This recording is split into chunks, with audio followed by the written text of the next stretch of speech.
Hey everyone, Michael Moretta here, and welcome to today's video where we're going to talk about the emotional baggage surrounding the seller's wants in a transaction, which is really solely based off the list price slash asking price. It really depends on whether you're doing on-market deals or off-market deals, direct to seller, but it all revolves around what the seller wants, right? So for those of you who do not know me, my name is Michael Moretta. I'm the founder of Realturn USA, where we purchase and sell properties throughout the United States. I'm also the co-founder of the Profit Playbook, where we work side by side with new investors or somebody who wants to get into the real estate investing world. And we work closely with them throughout the entire process to get their first deals done. If you want more information on any of those companies there, find the link in the description below. Okay, so back to what the seller wants, right? So when you're doing a deal, the most important thing to understand is the biggest obstacle that you're going to face if you're out there prospecting is the seller's wants. So the seller's wants are complete opposite of the seller needs.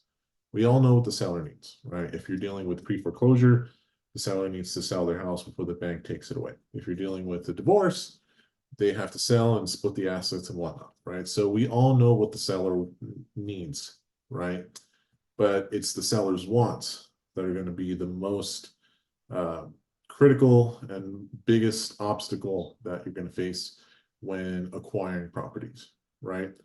So the biggest question is, how do we overcome this obstacle, right? Well, the biggest suggestion that I can make is from something that I learned from one of my mentors in business is you cannot argue with crazy, right?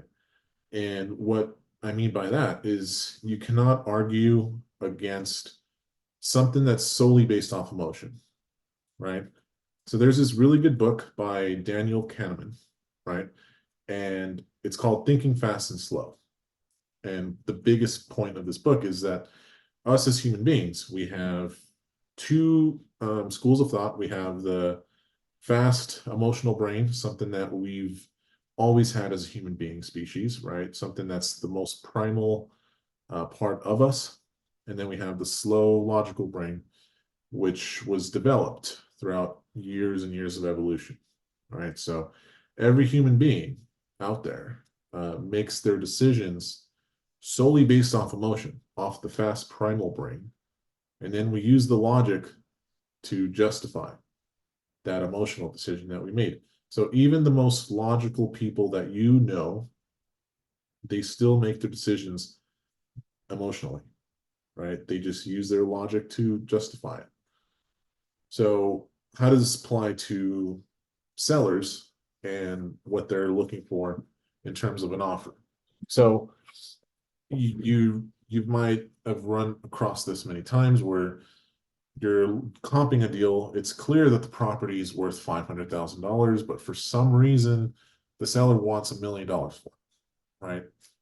That's something you can never argue with. And I wouldn't suggest wasting your time arguing with crazy in that sense, trying to get them from $1 million to $5 million, or to $1 million to 500,000, right?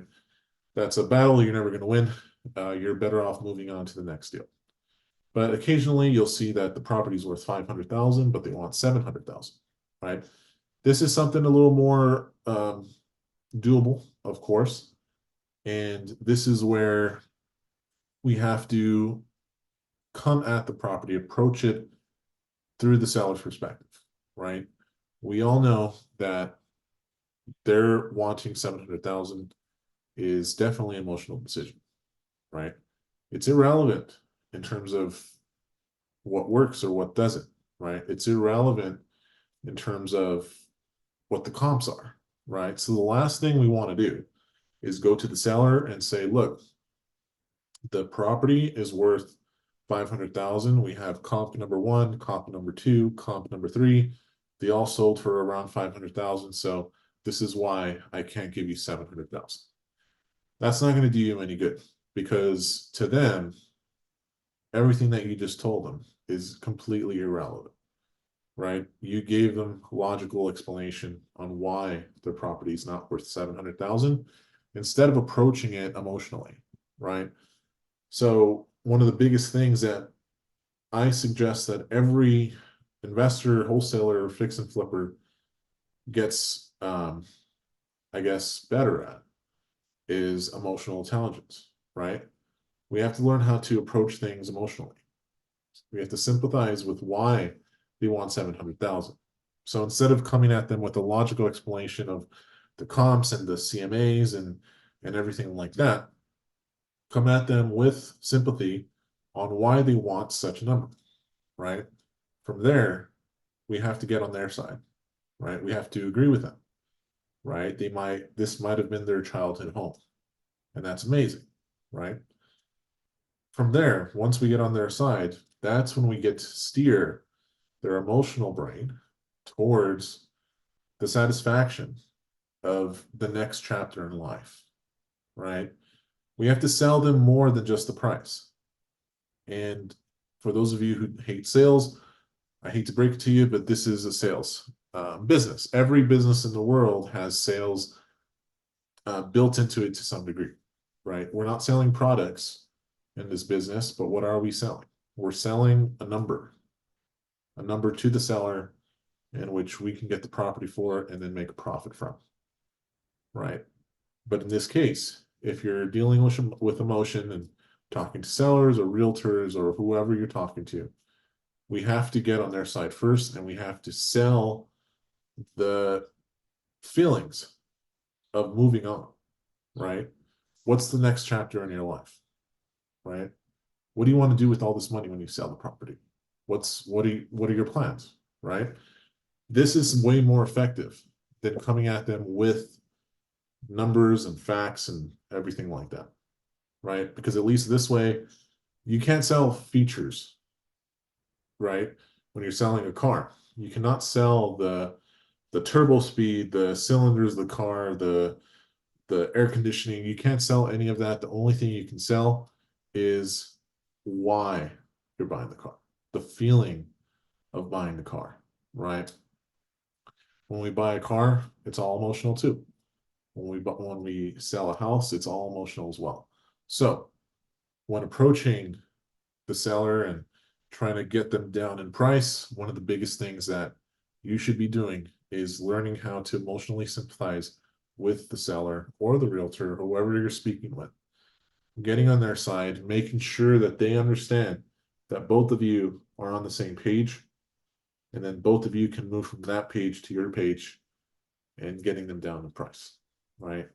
Easier said than done, but that's the biggest, I guess, tip that I can give you in terms of how do you overcome the biggest obstacle, which is the seller's wants and not the seller's needs. So thanks, guys. That's it for this video. If you want to learn more about the Profit Playbook, the description is in the link below. And then I'll see you guys at the next one. Thanks.